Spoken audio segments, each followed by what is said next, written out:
Newsroom बुलेटिनला सुरुवातीला बातमी अर्थातच येते ती म्हणजे देशामध्ये कळीचा मुद्दा ठरलेली ज्याच्यावरून दिल्लीमध्ये संसद तापलेली आहे। ही बातमी कोणती आहे सविस्तरपणे बघूया।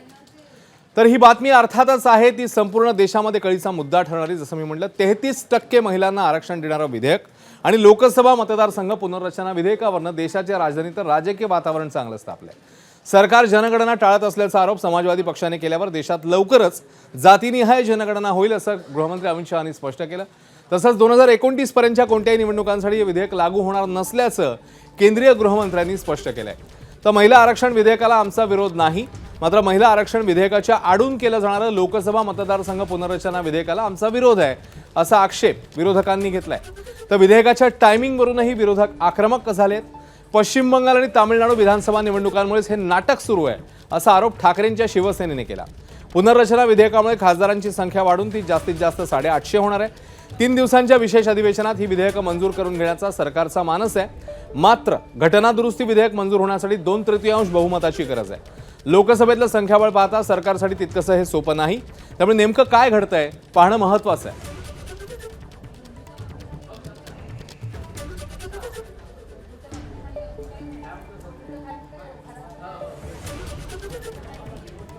तमिलनाडु बंगाल में चुनाव हो रहे हैं और ये नया एक्ट आ गया। मान्यवर बैठो बैठो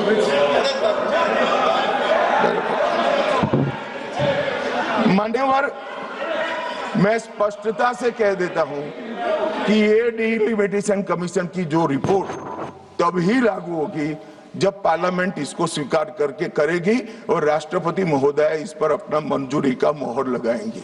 तो ये 2029 के पहले होने का सवाल नहीं है। 29 तक भी जो चुनाव होंगे वो सारे पुरानी सीटों पर ही होंगे, पुरानी व्यवस्था में होंगे। तो अखिलेश जी को भी डरने की जरूरत नहीं है। मैं भारतीय जनता पार्टी के कार्यकर्ता के नाते इस सदन में एक सांसद के नाते कहता हूं, किसी की भी ताकत नहीं है इस देश से लोकतंत्र को खत्म करने की। जिन्होंने प्रयास किए हैं इमरजेंसी के वक्त जनता ने उनको खत्म कर दिया था, लोकतंत्र को कुछ नहीं हुआ। और मान्यवर, लोकतंत्र इस तरह से खत्म नहीं। तो ज्यावरून दिल्लीतलं हे राजकीय वातावरण ढवळून निघाले ते नारी शक्ती वंदन अधिनियमन विधेयक हे नेमकं काय आहे बघूया। लोकसभा विधानसभेत 33% महिला आरक्षण लागू होईल। हे विधेयक मंजूर झालं तर काय होईल ते आपण बघतोय। मतदारसंघ पुनर्रचना प्रक्रिया पूर्ण झाल्यावर महिलांसाठी 1/3 जागा राखीव होतील। लोकसभेतल्या जागा 543 वरून 850 वर जातील। महिलांसाठी सुमारे 260 जागा राखीव असतील। या जागांचं रोटेशन केलं जाईल। आरक्षणाची मुदत 15 वर्ष असेल। वाढतं शहरीकरण, स्थलांतर आणि राज्यांमधील लोकसंख्येतला असमतोल लक्षात घेऊन प्रस्ताव तयार करण्यात आलाय।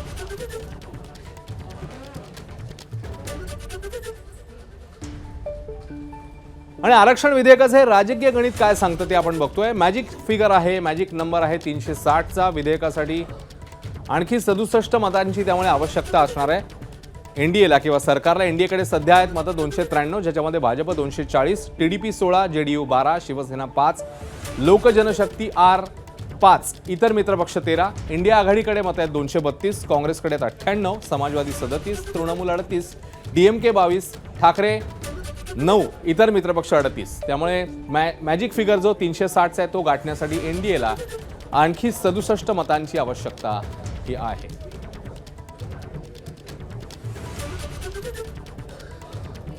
तर महिला आरक्षणाला विरोध करणाऱ्यांना पंतप्रधान मोदींनी थेट इशारा दिला, मात्र त्यावर काँग्रेसच्या प्रियंका गांधींनी पलटवार केलाय। जो आज विरोध करेंगे उसको लंबे समय तक कीमत चुकानी पड़ेगी। लंबे समय तक कीमत चुकानी पड़ेगी। और इसलिए राजनीतिक समझदारी भी इसी में है कि हम ग्रासरूट लेवल पर महिलाओं की जो पॉलिटिकल लीडरशिप खड़ी हुई है उसको आपने अब कंसीडर करना पड़ेगा। आज आदरणीय प्रधानमंत्री महोदय जी ने भी इसका जिक्र किया, लेकिन हमेशा की तरह उन्होंने आधी बात बोल दी। उन्होंने कहा, सदन को ये बताया कि विरोध करने वाले कौन थे, उन्होंने ये नहीं बताया। उन्होंने कहा कि इसका विरोध हुआ, कौन किसने विरोध किया और नहीं बताया। विरोध तो आप ही ने किया था, भाजपा। तर पंतप्रधान मोदींच्या निवेदनावर भाष्य करताना भाजपकडून महिला आरक्षणाचा राजकीय फायद्यासाठी वापर होतोय असा आरोप काँग्रेसकडनं करण्यात आला। भरोसा करो ना, उनकी समझदारी पर भरोसा करो। एक बार 33% बहनों को यहाँ आने दो, आकर के उनको निर्णय करने दो, किसको देना है किसको नहीं देना है, इस वर्ग को देना उस वर्ग को देना, करेंगे वो निर्णय। हम उनके सामर्थ्य पर आशंका क्यों करते भाई?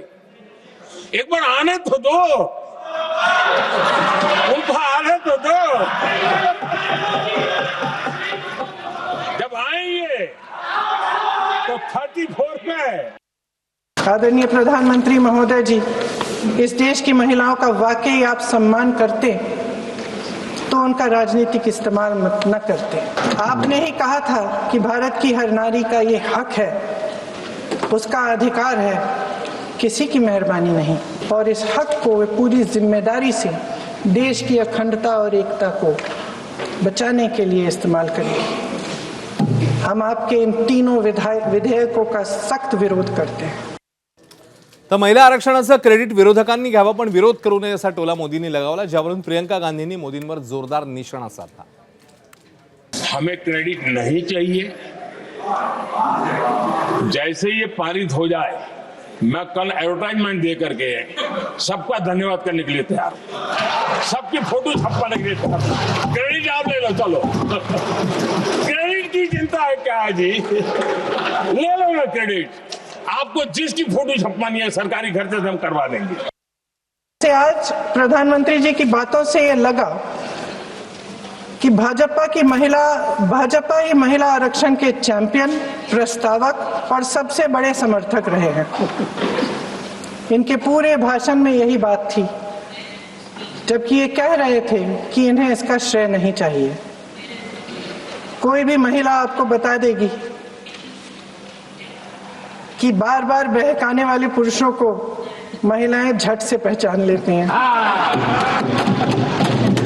थोड़ी सावधानी बरत लीजिए।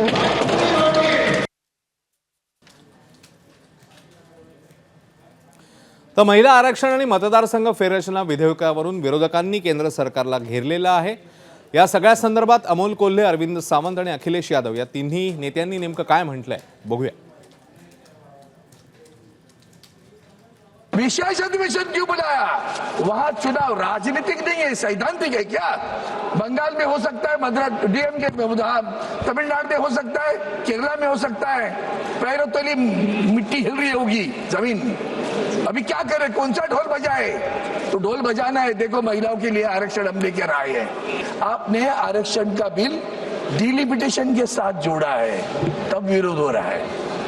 करो आरक्षण का बिल, अभी पास कर देते, छोड़ दो डिलिमिटेशन का बिल।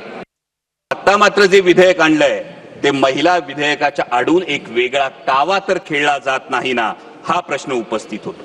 नारी शक्ती वंदन विधेयक जे आपण 2023 मध्ये पारित केलं, त्याच वेळी त्यामध्ये फक्त सेन्सस, पॉप्युलेशन सेन्ससचा जर एक मुद्दा बाजूला गेला असता, डिलिमिटेशनचा मुद्दा बाजूला गेला असता, तर 2024 मध्येच हे विधेयक लागू करता आलं असतं आणि आता ही चर्चा करण्याची आवश्यकता भासली नसती। उलट 33% महिला भगिनी या संसदेचा भाग असल्या असत्या। आपको जल्दीबाजी क्यों है महिला विधेयक के पक्ष में? हम आप जनगणना क्यों नहीं कराना चाहते? ये अध्यक्ष महोदय, सेंसस ये इसलिए नहीं करना चाहते हैं कि जैसे ही जनगणना होगी हम सब लोग जाति गणना मांगेंगे, जाति गणना होगी तो हम आरक्षण मांगेंगे, इसीलिए आप लोग धोखा देकर के आना चाहते हैं। एबीपी माझा, उघडा डोळे बघा नीट।